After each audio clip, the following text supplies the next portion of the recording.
అందరికీ praise lord. November 17 ఈరోజు దేవుని వాగ్దానము. మీకు కరువు రానియక ధాన్యమునకు ఆజ్ఞ ఇచ్చి అభివృద్ధి పరుతును. ఎహెచ్కేలు 36వ అధ్యాయము 29వ వచనము. కరువు అనేది మనిషిని కలవరపెడుతుంది. ఆనాటి కాలంలో కరువులు వచ్చినప్పుడు భక్తులు ఆ ప్రాంతాన్ని విడిచి మరొక ప్రాంతానికి వెళ్ళేవారు. న్యాయాధిపతులు ఏలిన కాలంలో దేశంలో కరువు వచ్చినప్పుడు నయోమి కుటుంబము రొట్టెలు ఇల్లైన బెత్లెహేమును విడిచి మోయాబుకు వెళ్ళారు.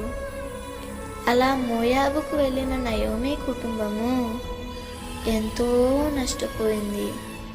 బతుకుదామని వెళ్ళి ఆ కుటుంబము ముగ్గురిని కోల్పోయింది. కరువు ఉన్నా కానీ బెత్లెహేములోనే నిలిచిన ప్రజలను వారికి సమృద్ధిని ఇవ్వడానికి దేవుడు వారిని దర్శించాడు.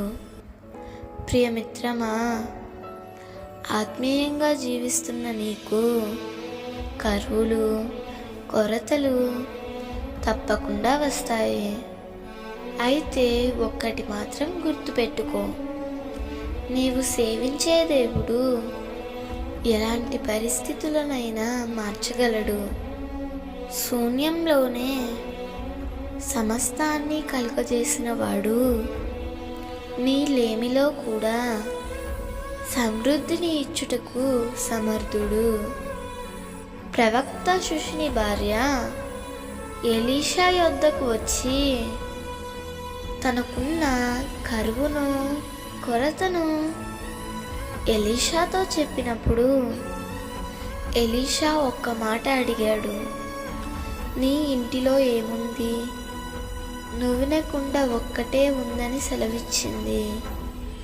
ఆ ఒక్క నూనె కుండతో ఆమెకున్న కరువులు, కొరతలు, సమస్యలు అన్నీ తీర్చుటకు దేవుడు ఆమెకు సహాయం చేశాడు.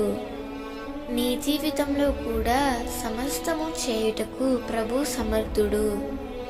దేవుడు ఈ వాగ్దానము నీ జీవితంలో నిశ్చయముగా నెరవేర్చునుగాక.